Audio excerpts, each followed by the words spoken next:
Lou, I suppose, it was a pretty gut-wrenching sort of loss on the weekend, wasn't it? The boys sort of picked themselves up and now focused on the Saints. Yeah, look, it was. We were pretty close. It felt like we were in the game for the entire 4 quarters, and unfortunately, we just couldn't finish it off.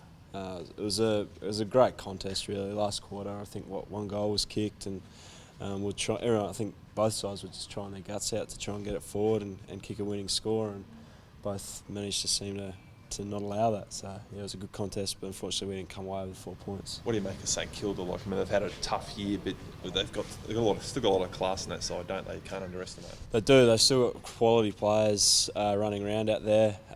We just had a little bit of a look at them before, and they obviously got beaten badly against Geelong. But prior to that, although they weren't winning, they've been very competitive in the games that they've played. They've matched it with top 8 sides for about 3 quarters, and just dropped away for a quarter, which has hurt them, which has been a bit similar to us this year. So I reckon it's going to be a good contest. Rewald's under an injury cloud. Are you preparing as though he's going to play?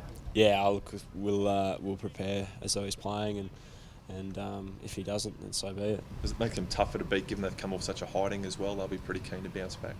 Yeah, I think you've always got to be wary when you come up against sides that have been whacked. They just want to come out and prove that they're competitive, and we've been in that boat before, and that's how we approach it, so I dare say they probably would as well. Yeah, look, from what I understand, he's tracking well, Beamer, so hopefully we get him on the weekend. He's a very important player for us. I know he's probably my favourite player to play with. He's awesome in the contest, so yeah, hopefully he gets up. You guys have built a bit of connection early too. Like, it hasn't been here that very long, but you seem to find each other with the clearances. Yeah, no, he's an elite clearance player. I think that's his biggest strength, so hasn't been too hard to try and build a chemistry with him, but it's been an enjoyable journey so far. Hopefully a few more years to come.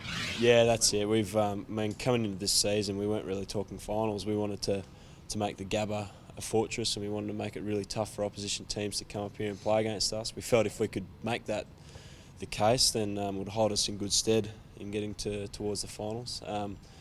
We probably didn't start off too well, but in the recent weeks, I reckon we're sort of making it a bit more challenging for sides to come up. So yeah, another test this Saturday night. Saints at the Gabba, so pip them, and we're building towards where we want to go. Yeah, I've loved Brent. I mean, I spent a ton of time with him last year. I had a season-ending injury, and he did as well. So we spent countless of hours together doing rehab training and things like that. And he's just a great character, Stakes. His attitude towards his footy is fantastic, and I think he's been through a fair bit. I've got to give him that. He's had a rough few years, and for him to get to 150 I think is an awesome achievement, and I really look forward to playing with him.